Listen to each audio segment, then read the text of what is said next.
பொதுவாக ஆண்களைக் காட்டிலும் பெண்களின் வாழ்க்கையில் ஒரு கட்டத்தில் என்னை சுற்றி இருக்கிறவர்களுக்கு என் மேல் நிஜமான அன்பா, அல்லது நான் அவர்களுக்கு உழைப்பதால் மட்டும் என்னை அவர்கள் மதிக்கிறார்களா என்ற கேள்வி பலருடைய மனதில் எழலாம்.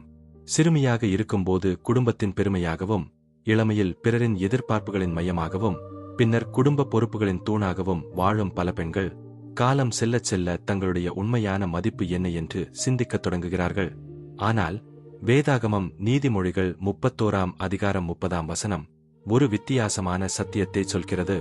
அழகு என்பது வீண், சௌந்தரியம் என்பது அனித்தியம், கர்த்தருக்கு பயப்படுகிற ஸ்திரீயே புகழப்படுவாள். வேதாகமம் உங்களை ஒருபோதும் வெறும் பயன்பாட்டு பொருளாகவோ இயந்திரமாகவோ பார்க்கவில்லை. இந்த உலகம் உங்களை எப்படி அளவிட்டாலும் உங்களை படைத்த தேவன் உங்கள் வெளித்தோற்றத்தையோ உங்கள் உழைப்பின் பயனோ பார்ப்பதில்லை. அவர் உங்கள் இருதயத்தின் தயார் நிலையையும் உங்களுடைய தெய்வீக ஞானத்தையும் மட்டுமே பார்க்கிறார். உலகம் காட்டும் போலி இலக்கணங்கள் மங்கலாம், ஆனால் தேவன் தரும் இந்த விசுவாசமும் ஞானமும் ஒருபோதும் வீணாகாது. ஒரு பூ வாடிப்போன பிறகும் அதன் கதை முடிவதில்லை. அதன் விதைதான் புதிய வாழ்க்கையை உருவாக்குகிறது. அதுபோல ஆண்டுகள் செல்லச் செல்ல தேவன் உங்களுக்குள் ஞானத்தையும் முதிர்ச்சியையும் தாக்கமுள்ள வாழ்க்கையையும் உருவாக்குகிறார். எனவே மற்றவர்கள் உங்களை எப்படி பார்க்கிறார்கள் என்பதைக் காட்டிலும் தேவன் உங்களை எப்படி பார்க்கிறார் என்பதே முக்கியம். மத்தேயு 25ஆம் அதிகாரம் 1ஆம் வசனம் முதல் 13ஆம் வசனம் வரை இயேசு கிறிஸ்து பரலோக ராஜ்யத்தை விளக்குவதற்காக 10 கன்னியரின் உவமையை கூறினார். அவர்கள் அனைவரும் மணவாளனை எதிர்பார்த்து விளக்குகளுடன் சென்றார்கள். ஆனால் அவர்களில் 5 பேர் ஞானமுள்ளவர்களாகவும் மற்ற 5 பேர் ஞானமற்றவர்களாகவும் இருந்தனர். ஞானமற்றவர்கள் தங்கள் விளக்குகளை எடுத்துச் சென்றாலும் கூடுதல் எண்ணெயை எடுத்துச் செல்லவில்லை. ஆனால் ஞானமுள்ளவர்கள் தங்கள் விளக்குகளுடன் கூடுதல் எண்ணெயையும் ஜாடிகளில் வைத்திருந்தனர். மணவாளன் வருவதில் தாமதம் ஏற்பட்டதால் 10 பேரும் தூங்கிவிட்டார்கள். நள்ளிரவில் திடீரென ஒரு சத்தம் கேட்டது. இதோ மணவாளன் வருகிறார், அவரை சந்திக்க வெளியே வாருங்கள். அப்போது அனைவரும் எழுந்து தங்கள் விளக்குகளை தயார் செய்தார்கள். ஆனால் ஞானமற்றவர்களின் விளக்குகள் அணைந்து கொண்டிருந்தன. அவர்கள் ஞானமுள்ளவர்களிடம், உங்களுடைய எண்ணெயில் கொஞ்சம் எங்களுக்கு கொடுங்கள் என்று கேட்டார்கள். ஆனால் ஞானமுள்ளவர்கள், எங்களிடம் இருக்கும் எண்ணெயை உங்களுக்கு பகிர்ந்தால் பிறகு எங்களுக்கும் உங்களுக்கும் போதாமல் போகலாம். அதனால் நீங்கள் சென்று வாங்கிக் கொள்ளுங்கள் என்று பதிலளித்தார்கள். அவர்கள் எண்ணெய் வாங்கச் சென்றபோது மணவாளன் வந்துவிட்டார். தயாராக இருந்தவர்கள் அவருடன் திருமண விருந்துக்குள் சென்றார்கள். பின்னர் கதவு மூடப்பட்டது. பிறகு வந்த மற்ற 5 கன்னியரும், ஆண்டவரே, ஆண்டவரே, எங்களுக்காக கதவை திறக்கவும் என்று வேண்டினர். ஆனால் அவர், மெய்யாகவே நான் உங்களை அறியேன் என்று பதிலளித்தார். இறுதியாக இயேசு கூறினார், மனிதகுமாரன் வரும் நாளையோ நேரத்தையோ நீங்கள் அறிய மாட்டீர்கள். ஆகையால் விழித்திருங்கள்.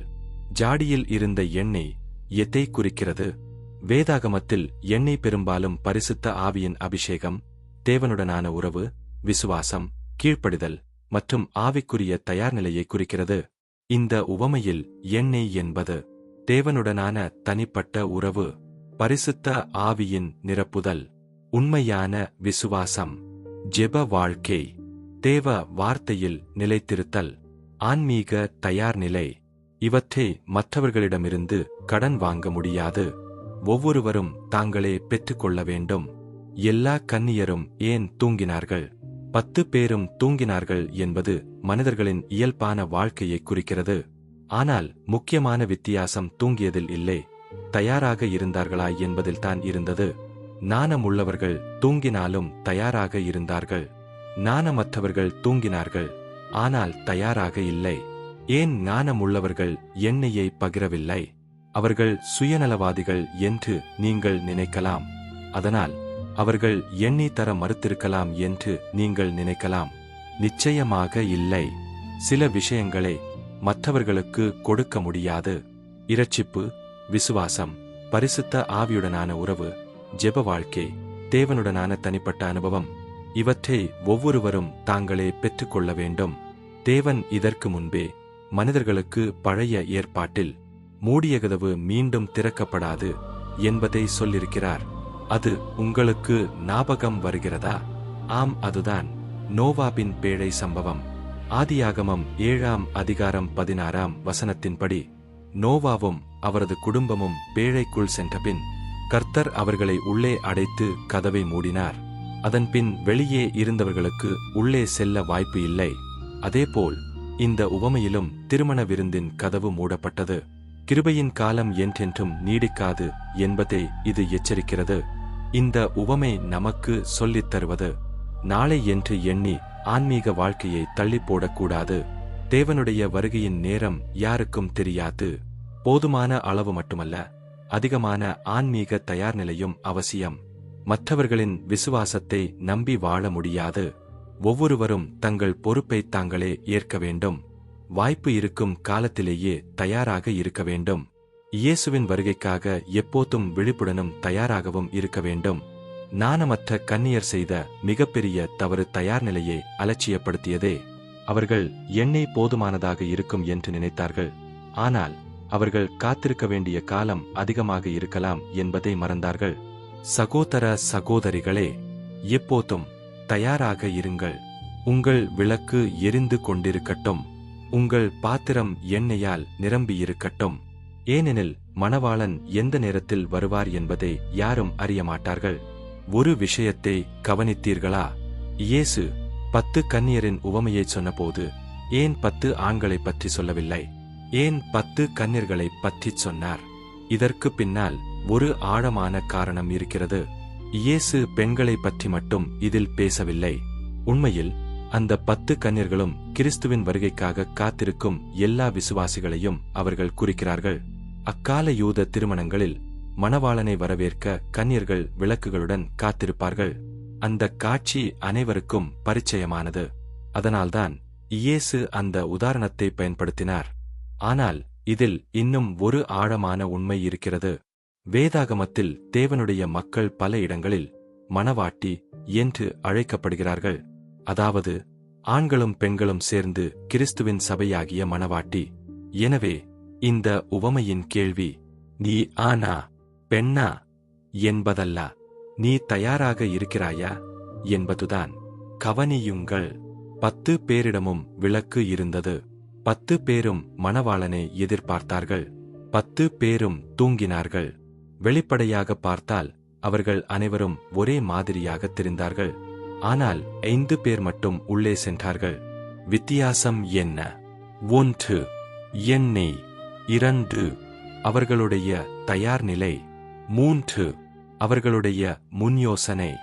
இன்று பலர் கிறிஸ்தவர்களாக இருக்கலாம், சபைக்குச் செல்லலாம், வேதாகமம் வாசிக்கலாம். எல்லாம் நன்றாக இருக்கும்போது எல்லோரும் விசுவாசிகளாக தெரிகிறார்கள். ஆனால் கேள்வி அது அல்ல. சோதனை வரும்போது, காத்திருக்கும் காலம் நீளும்போது, பதில் தாமதமாகும்போது, உன் வாழ்க்கை விளக்கில் இன்னும் எண்ணெய் இருக்கிறதா? உன் விசுவாசம் இன்னும் உயிரோடு இருக்கிறதா? தேவனோடு உனக்கு தனிப்பட்ட உறவு இருக்கிறதா? இறுதியில் தேவன் பார்க்கப் போவது உன் பாலினத்தை அல்ல, உன் பதவியை அல்ல, உன் அழகை அல்ல, உன் செல்வத்தை அல்ல, உன் விளக்கில் எண்ணெய் இருக்கிறதா என்பதைத்தான். அதனால் இன்று நாம் கேட்க வேண்டிய மிக முக்கியமான கேள்வி, நான் ஆணா பெண்ணா என்பது முக்கியம் அல்ல. மணவாளன் வரும் நாளிற்காக நான் தினமும் ஆயத்த நிலையில் இருக்கிறேனா இல்லையா என்பதுதான் இன்று நம் முன்னால் இருக்கும் ஒரே கேள்வி. அதனால் உங்கள் வாழ்க்கை இன்று எதை நோக்கி போய்க் கொண்டிருந்தாலும் தேவனுடனான ஆழமான உறவு உங்களுக்குள் இருக்கிறதா இல்லையா என்பதுதானே தவிர, இதில் மனிதர்களைப் பற்றியோ அல்லது உலக கவலைகளில் நீங்கள் மூழ்கி கிடப்பதோ முக்கியமே அல்ல. தேவனின் வருகையில் நீ புனிதமான வாழ்க்கை வாழ்கிறாயா இல்லையா என்பதே. ஏதேன் தோட்டத்தில் தேவன் உலாவி வரும்போது மனிதன் பயந்து ஒளிந்து கொண்டானே, அதைப்போல நீ தேவன் முன்பாக தைரியமாய் செல்லப் போகிறாயா அல்லது பயந்து மறைந்து கொள்ளப் போகிறாயா என்பதை நீதான் தீர்மானிக்க வேண்டும். சகோதர சகோதரிகளே, இப்பொழுது நாம் ஜெபிப்போமா?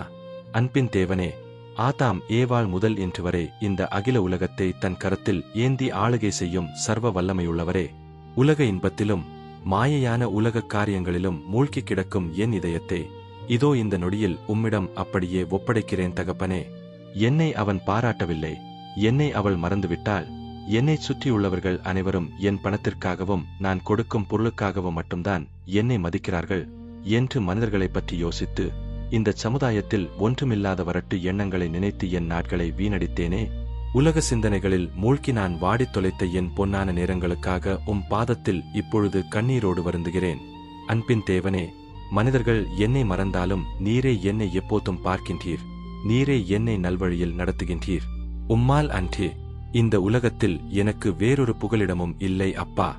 மனிதர்களின் போலி பாராட்டுகளுக்காக ஏங்கி என் விளக்கில் இருக்கும் எண்ணெயை தீர்த்து கொள்ளாமல் உம்முடைய வருகைக்கு ஆயத்தமாகும் தெய்வீக ஞானத்தை எனக்குள் ஊற்றுவீராக. உலக மாயை என்னை இழுக்கும் போதெல்லாம் அழகு வீண், சௌந்தரியம் அனித்தியம் என்ற உம்முடைய ஜீவனுள்ள வார்த்தை என் இதயத்தில் தீப்பொறியாய் எரியட்டும். நான் ஏதேன் தோட்டத்தில் பயந்து ஒளிந்த ஆதாமைப் போலல்லாமல் உம்முடைய வருகையின் நாளில் பரிசுத்த அலங்காரத்தோடு கம்பீரமாயும் சமூகத்திற்கு முன்பாக வந்து நிற்கும் பாக்கியத்தை எனக்கு தந்தருளுங்கள். என் கடந்த கால கவலைகளை மாற்றி இன்றும் என்றும் எப்பொழுதும் உம்முடனான உறவில் நான் பசுமையாய் கனிதர என்னை அர்ப்பணிக்கிறேன். இயேசு கிறிஸ்துவின் வல்லமையுள்ள நாமத்தில் ஜெபிக்கிறேன் நல்ல பிதாவே, ஆமென்.